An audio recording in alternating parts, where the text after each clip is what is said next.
Hi friends, welcome to Madhu చిట్టి vlogs. ఈరోజు నేను చాలా టేస్టీ అండ్ హెల్దీ గుమ్మడికాయ సాంబార్ ఎలా ప్రిపేర్ చేసుకోవాలో చూపించబోతున్నాను. ఈ గుమ్మడికాయని వారానికి 1 లేదా 2 సార్లు అయినా మీ డైట్లో ఇంక్లూడ్ చేసుకోవాలి. ఎందుకంటే దీంట్లో vitamin A, vitamin C, magnesium, zinc, iron, fibre ఎక్కువగా ఉండటం వల్ల ఈజీగా డైజెస్ట్ అవుతుంది.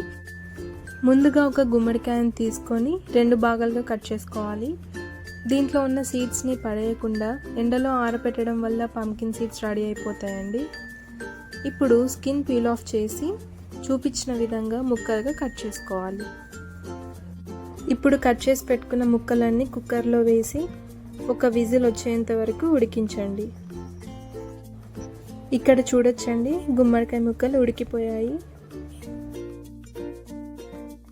తాలింపులోకి 2 టమాటాలను 2 పచ్చిమిర్చిని కట్ చేసుకొని పక్కన పెట్టుకోవాలి.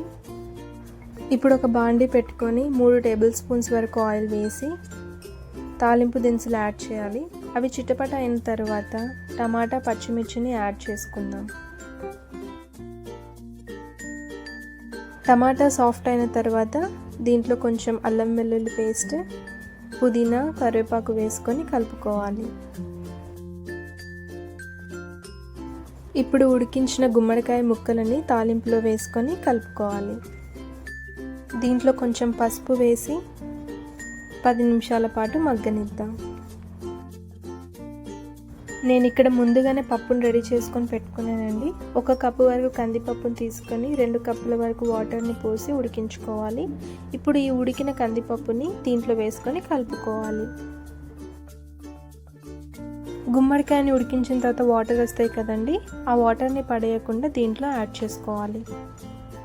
1 స్పూన్ వరకు కారం, టేస్ట్కి సరిపడా సాల్ట్ వేసుకొని 10 మినిట్స్ వరకు మరిగించండి. ఇప్పుడు చింతపండు రసం, కొంచెం బెల్లం, కొబ్బరి వేసుకొని కలుపుకోవాలి. 10 నుంచి 15 నిమిషాల వరకు సాంబార్ని బాగా మరిగించాలండి. ఎంత బాగా మరిగితే అంత టేస్ట్ వస్తుంది. తర్వాత స్టవ్ ఆఫ్ చేసి సర్వ్ చేసుకోవడమే. నోటికి కమ్మగా ఉండే గుమ్మడికాయ సాంబార్ రెడీ. ఈ సాంబార్ ఇడ్లీలోకి, వడలోకి, వేడివేడి అన్నంలోకి చాలా టేస్టీగా ఉంటుంది. మీరు కూడా మీ ఫ్రెండ్స్ అండ్ ఫ్యామిలీకి షేర్ చేయండి. వీడియో కనుక నచ్చినట్లయితే like, comment and subscribe. Thanks for watching.